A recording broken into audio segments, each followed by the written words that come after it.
Bury the Archduke with an empire's lamentation.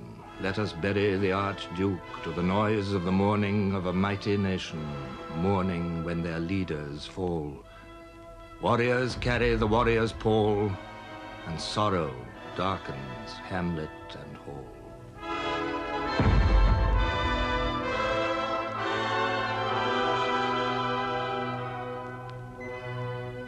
The assassin's work was done. The mortal remains of the Archduke Franz Ferdinand were returning home for burial.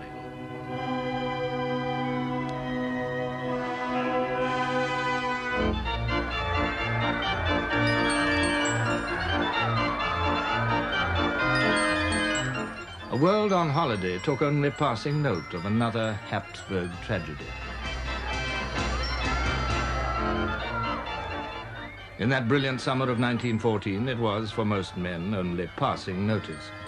An Englishman living in Capri glanced casually at an Italian newspaper. There in the stop press news was a telegram that the Archduke Franz Ferdinand had been shot as he visited a town called Sarajevo, of which neither of us had ever heard. After lunch, we consulted the Times Atlas and found that Sarajevo was the capital of Bosnia, which seemed almost equally remote and insignificant.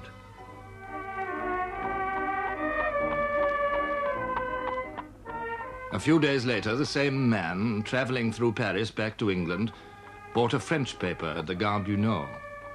There was an article in it headed Sarajevo, and for a moment, so faint had been the original impression, I wondered where I had seen that name before. Sarajevo, Sunday. After the crime, reprisals. Violent anti-Serb demonstrations have taken place. More than 200 Serb houses have been sacked and their occupants maltreated. Martial law has been proclaimed.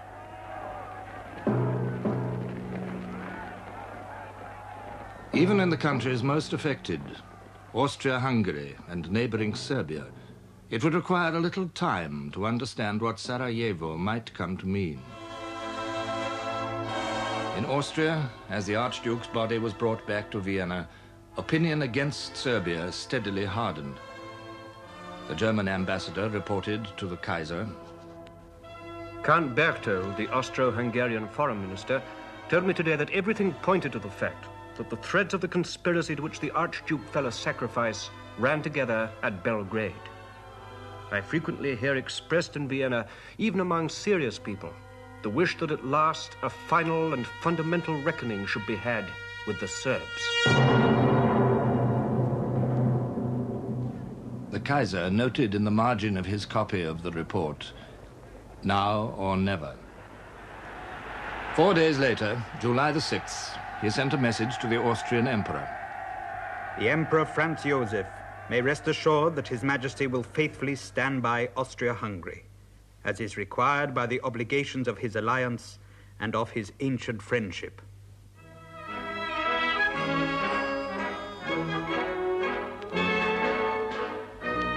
And with that, on that same day, the Kaiser set off in the imperial yacht for a summer cruise in Scandinavian waters.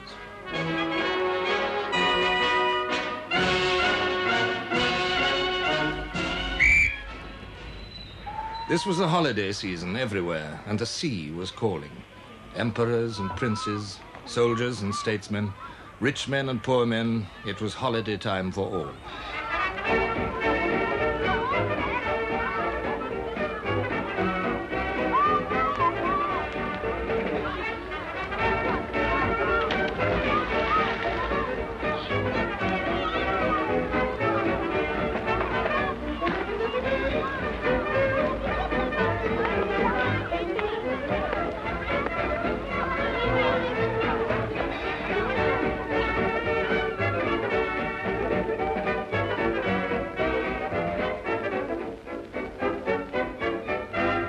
But while they relaxed with summer pastimes, the logic of power was moving towards terrible conclusions.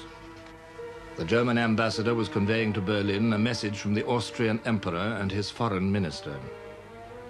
Count Berchtold requested me to express to His Majesty their most sincere gratitude for the position which he has assumed, so clearly in accord with the compact of alliance and the dictates of friendship. The compact of alliance and the dictates of friendship. These were the fatal words. These were the concepts which would bring Europe's long holiday of peace to a sudden end. Under the innocent laughter, beneath the internal tensions, behind the diplomatic courtesies, a network of compacts and alliances linked the powers together in misfortune. In the center of it all was the triple alliance of Germany, Austria-Hungary, and Italy. By a secret treaty in 1879, Austria and Germany had been allied against Russia. Impressed by Germany's growing strength and overcoming her distrust of Austria, Italy joined the compact in 1882. So the center of Europe, with two young nations and one ambitious old one, became a fortress, waiting for the day to make a sortie. The implications did not go unnoticed on either side of the fortress. The Russian Empire was more than a power. It was the focus of an idea. Slovaks and Slovenes under Austrian rule, Czechs and Serbs, all looked towards Russia as the protector of Slavs everywhere. And Russia, conscious of the menace of the Central Powers, had found an ally. In 1891, the apparently impossible happened. The Imperial Russian government, the very symbol of tyranny, signed an agreement with the Third Republic of France. So the Triple Alliance was now faced with a dual alliance, and the dual alliance was linked to the Balkans, an unsettled area which could at any moment burst into flame. None of these arrangements brought security. On the contrary, tension and anxiety grew. Both groups looked for new friends. The Central Powers towards Turkey and her empire stretching down to the Persian Gulf. France, building her own empire, looked uneasily across the Channel at the heart of an empire in being. Slowly and unwillingly, British policy bowed to the pressure of events. As the Imperial German Navy, based on its North Sea harbors, grew year by year, Britain's sense of safety diminished. Lord Haldane, an admirer of much in Germany, summed the feeling up. We who live on islands and are dependent for our food and our raw materials on our being able to protect their transport could not permit that protection to be threatened by the creation of naval forces intended to make it precarious.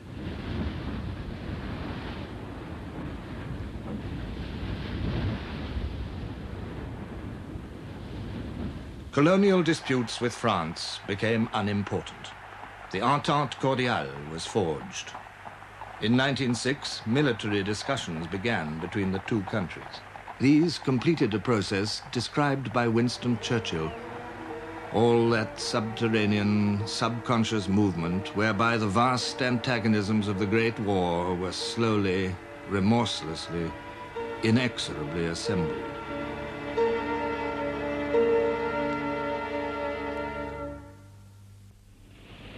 Behind the summer pleasure, as an American writer says, the nations of Europe were like a file of marching prisoners chained together by their ankles, prisoners of national pride and shackled together by treaty obligations.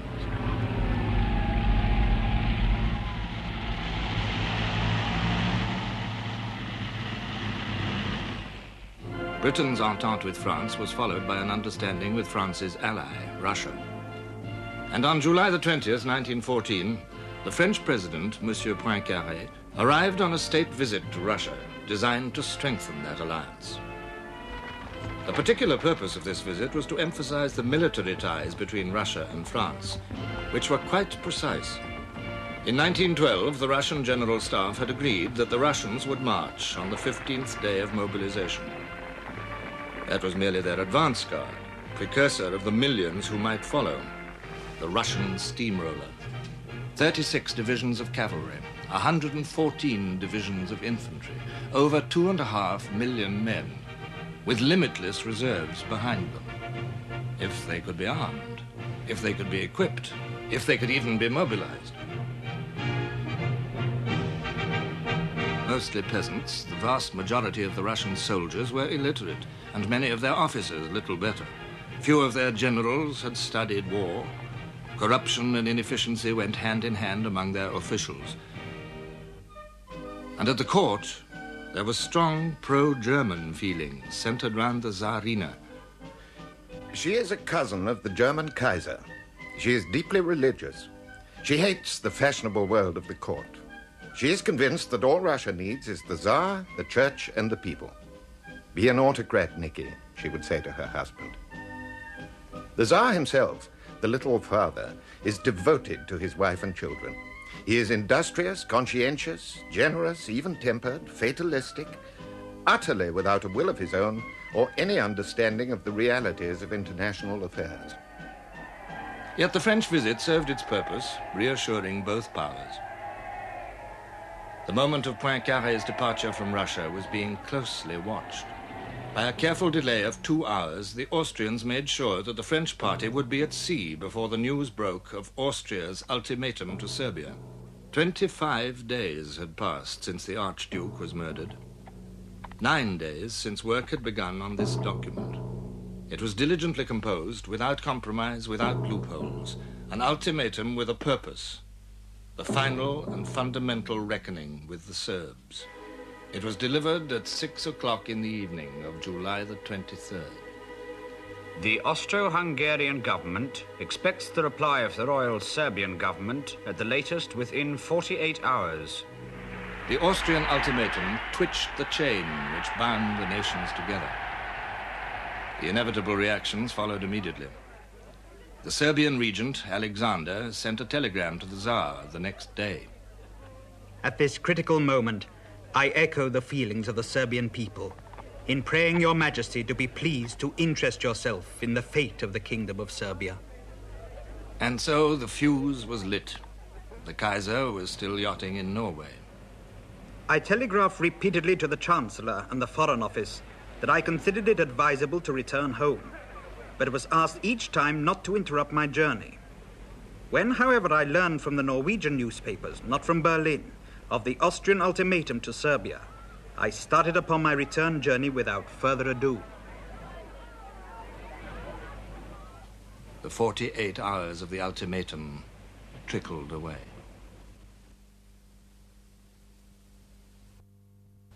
The Serbs gave way on almost everything, and for the rest appealed to Austrian loyalty and chivalry. But the Austrian ambassador in Belgrade packed his bags and left. On July the 28th, Austria-Hungary declared war on Serbia. The Tsar promised the Serbs his support, and on the 29th, Russia proclaimed mobilization along the Austrian frontier. The German Imperial Chancellor, Bethmann Hollweg, instructed the ambassador in St. Petersburg, kindly call attention to the fact that further confirmation of Russia's mobilization measures would force us to mobilize, and in that case, a European war could scarcely be prevented.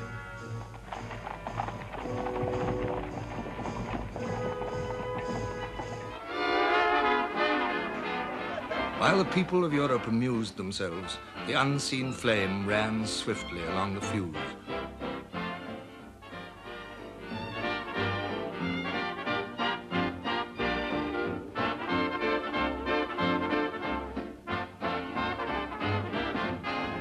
The moment of mobilization in each country was the moment when the war plan took effect.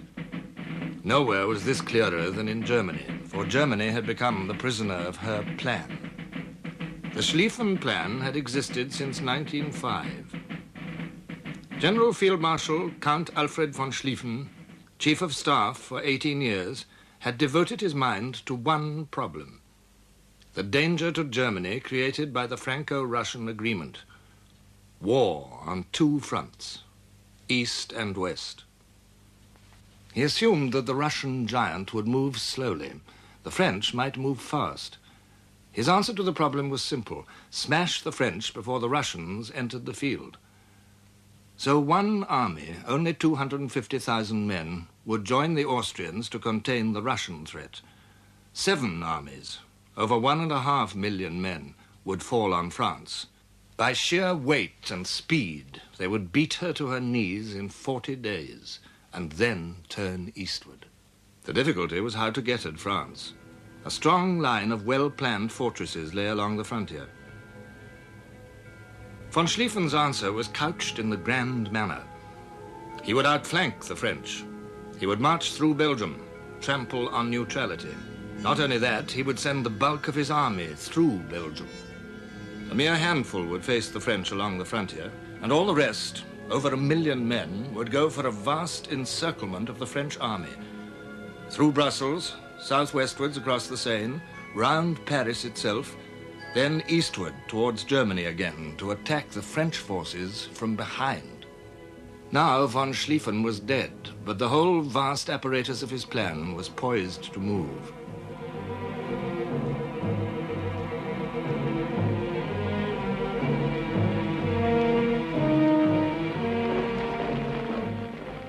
July the 29th was the decisive day of crisis.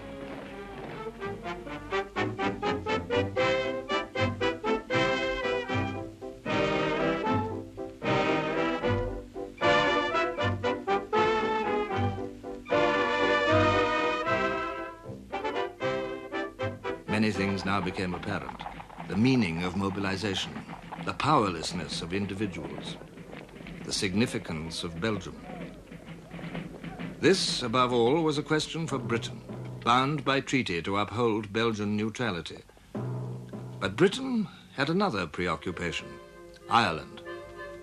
Irishmen were drilling, waiting, importing arms.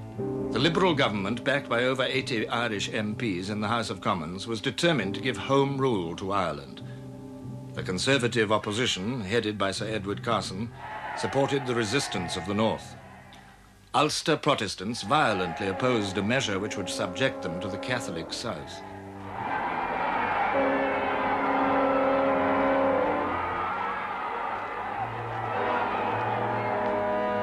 In March, the possibility of having to use troops to coerce Ulster split the army, like the nation, down the middle. Civil war seemed imminent. The crisis continued into July. The disagreements turned principally upon the boundaries of Fermanagh and Tyrone, upon the disposition of these clusters of humble parishes, turned at that moment the political future of Britain. On July the 24th, the cabinet was still toiling around the muddy byways of Fermanagh and Tyrone. But, says Churchill, an all-sufficient shock was at hand. The discussion had reached its inconclusive end when the quiet, grave tones of Sir Edward Grey's voice were heard reading a document which had just been brought to him from the Foreign Office. It was the Austrian note to Serbia. As the reading proceeded, the parishes of Fermanagh and Tyrone faded back into the mists and squalls of Ireland, and a strange light began immediately to fall and grow upon the map of Europe.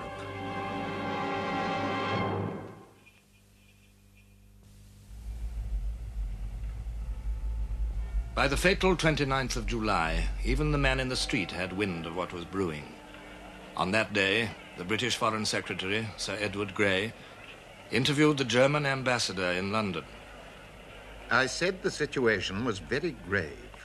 While it was restricted to the issues at present actually involved, we had no thought of interfering in it.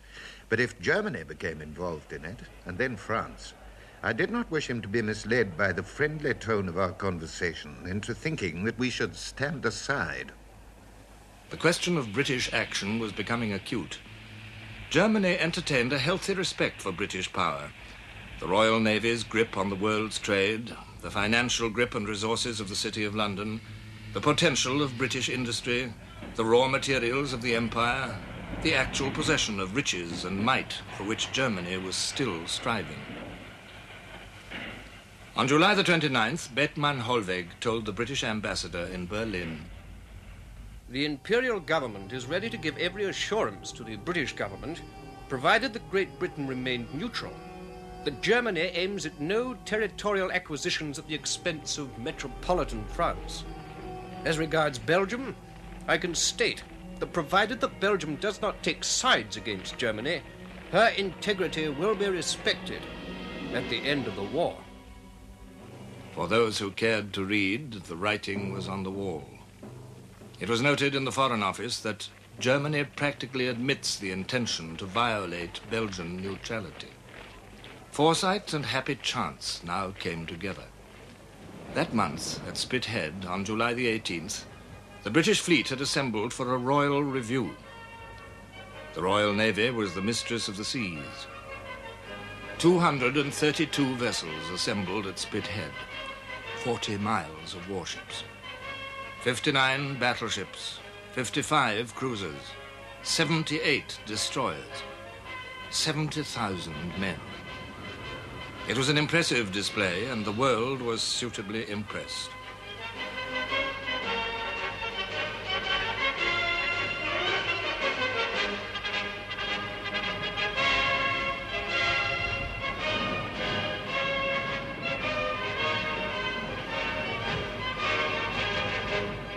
On July the 29th, the fleet was due to disperse. The First Lord of the Admiralty, Winston Churchill, decided otherwise. Admiralty to Commander-in-Chief Home Fleets, July 28th, 1914, sent 5 p.m. Tomorrow, Wednesday, the First Fleet is to leave Portland for Scapa Flow. Destination is to be kept secret. And so, in secrecy, the last act of July the 29th took place. The Royal Navy on its way to its war station.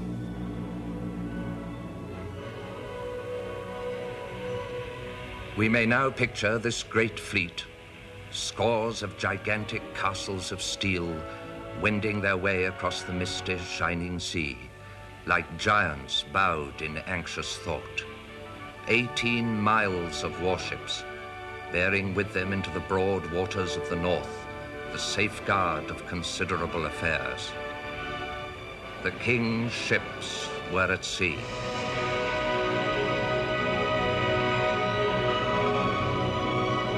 With the fleet at Scapa Flow, the British government could breathe more easily. The days of France's agony were now beginning. For in France also, mobilization was part of a plan, and the government of the Republic was as much a prisoner of its plan as were Russia and Germany. On July the 29th, the French Minister of War signed an order for the concentration of the covering forces behind which the French army would assemble. France's plan was in motion. It was very simple. Relying on the Napoleonic principles of speed and violence, the whole French army was prepared to hurl itself across the German frontier. In one vast phalanx, it would sweep towards the Rhine, catching the Germans off balance. The object was to defeat them before their own plans could take effect. It only awaited the word.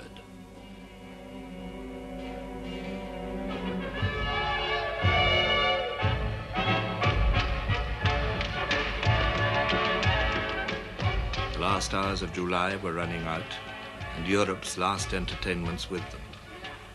British people were still going off for continental holidays, but the flame on the European fuse had nearly reached the powder.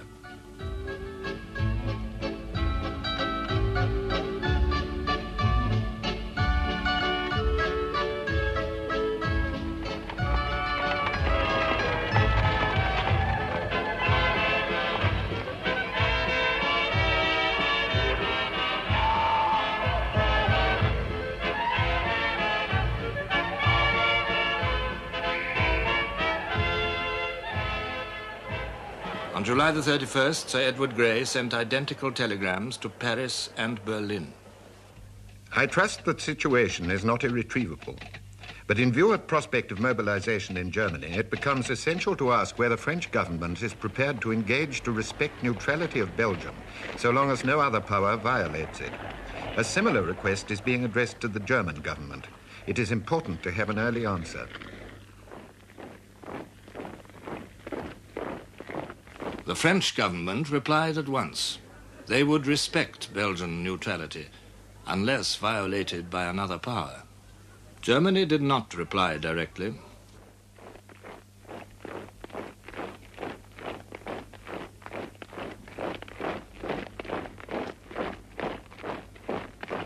Her mood that day was difficult to analyze. A British diplomat in Berlin was watching it closely. The people looked serious, but not in any way depressed. The song Deutschland über alles was continually heard. Otherwise, there was very little evidence of Jingo sentiment. There was a feeling difficult to describe of something like electricity in the air. In the neighborhood of Berlin, the stations are surprisingly empty. In the suburbs, where one ordinarily finds large crowds, the streets are empty. A serious expression marks the travelers. Certain acts of the German government heightened the tension. 1:45 p.m., Germany declares a state of danger of war, the immediate prelude to full mobilization. 3:30 p.m., the German government addresses Russia and France. Russia is told that unless she demobilizes within 12 hours, full mobilization in Germany will follow.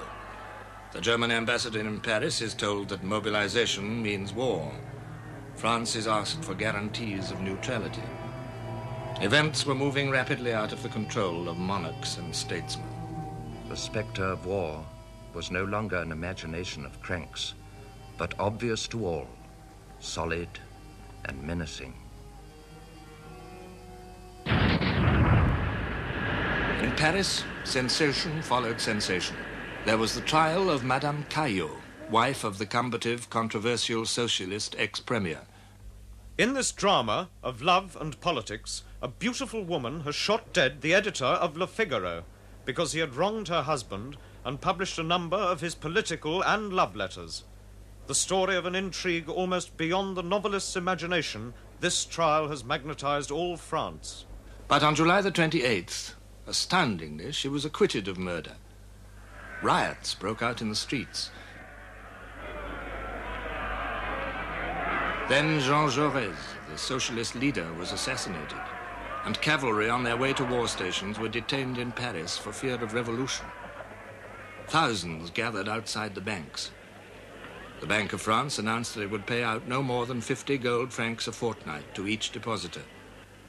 In Germany, there was a panic run on gold. All through July, the stock exchanges quivered. The British Chancellor of the Exchequer, Mr. Lloyd George, wrote, "On the 27th, the volume of selling became such that the foreign exchange market in New York gave way. From New York, this breakdown spread to other foreign exchanges generally. It affected Britain to a special degree, since London was the financial center of the world. In the last week of July, there was every prospect of such a crash in London as had never been known."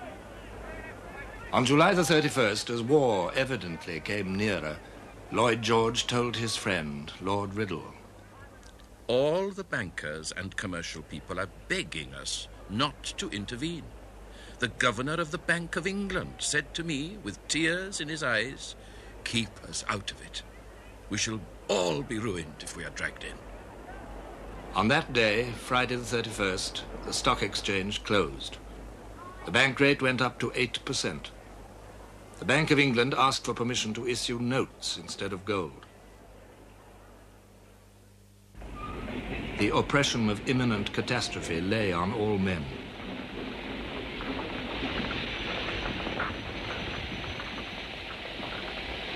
During the days that followed, it was as if all the fears and agonies of France were poured into one man, Paul Cambon, the French ambassador in London. On August the 1st, Germany declared war on Russia. General mobilization was decreed in Germany and France. No one doubted what this meant. Paul Cambon bluntly asked Sir Edward Grey, Is England going to wait until French territory is invaded before intervening? If so, her help might be very belated. I said that we could not propose to Parliament at this moment to send an expeditionary force to the continent. Such a step had always been regarded here as very dangerous and doubtful, unless our interests and obligations were deeply and desperately involved.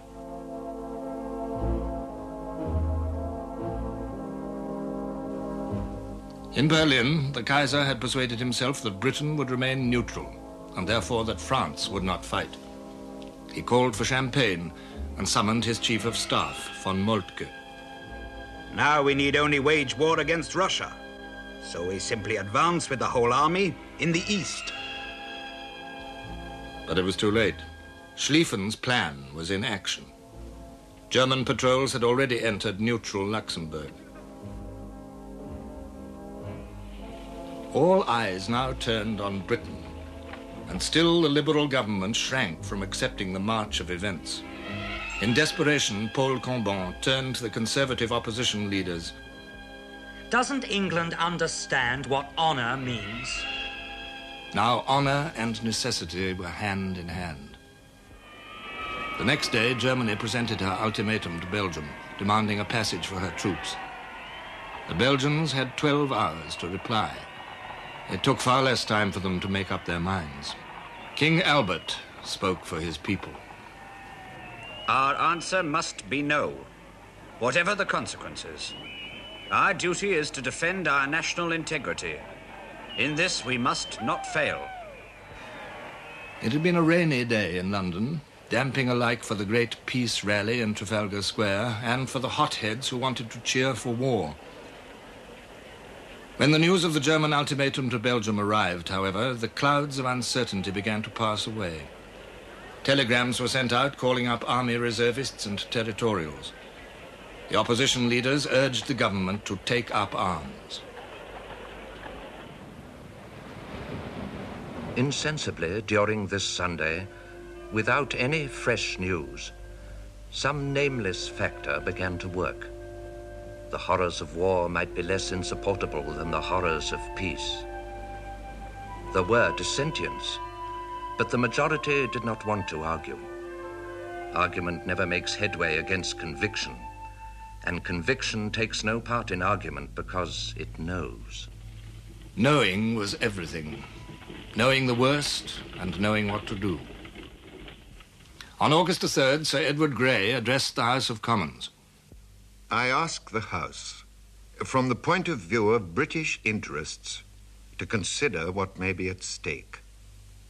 If France is beaten to her knees, if in a crisis like this we run away from obligations of honor and interest as regards the Belgian Treaty, we should, I believe, sacrifice our respect and good name and reputation before the world, and should not escape the most serious and grave economic consequences. The House of Commons rose to him, the country united behind him. It was a moment of distasteful triumph for Grey. When a Foreign Office official congratulated him on his speech, he raised his arms and crashed his fists down on the table. I hate war. I hate war.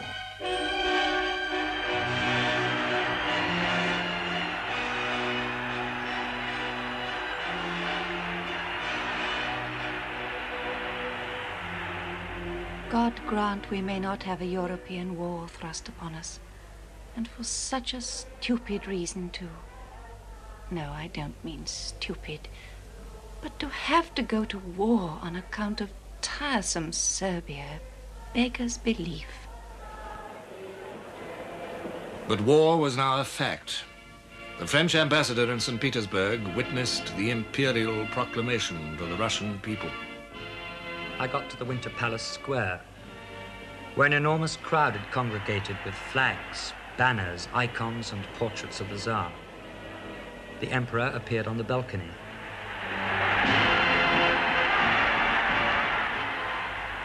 To those thousands of men on their knees at that moment, the Tsar really was the autocrat appointed of God, the military, political, and religious leader of his people, the absolute master of their bodies and souls.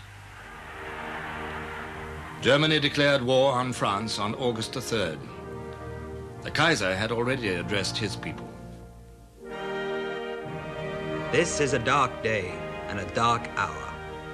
The crisis which is forced upon us is the result of an envy which for years has pursued Germany. The sword is being forced into my hand. This war will demand of us enormous sacrifice in life and money. but we shall show our foe what it means to provoke Germany. The French declaration of war followed at once. It was a lovely afternoon in Paris, but what was the matter? That was the second woman hurrying by who seemed to be crying. Motors whizzed past, driven by men with strained, set faces. No taxi driver would stop. They were all returning to the garages. We turned. There, on the walls of the Palais Bourbon, still wet from the bill-poster's brush and shining in the sun, was the order for the general mobilization. It was to be war after all. Britain's vigil was almost over. On August the 4th, the Prime Minister wrote in his diary, We got the news that the Germans had entered Belgium. This simplifies matters. So we sent them an ultimatum to expire at midnight, requesting that they would respect Belgian neutrality. The whole thing fills me with sadness. While the hours ran out in London, crowds gathered in front of the German embassy and along the Mall. Expectation was in the air, an electrical excitement. The whole crowd, solid up to the railings of the palace, was silent, save for a murmur as of bees in a hive. Then suddenly, away to the right, came the singing of the national anthem, and from away to the left, a roar of cheering. Like great winds blowing when they listed, these storms rose and died and broke out afresh.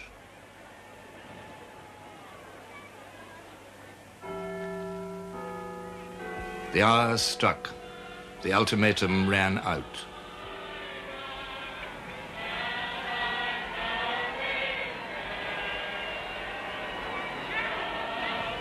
Standing at a window overlooking St. James's Park, watching lamplighters in the summer dusk, Sir Edward Grey pronounced the obituary of peace. The lamps are going out all over Europe. We shall not see them lit again in our lifetime.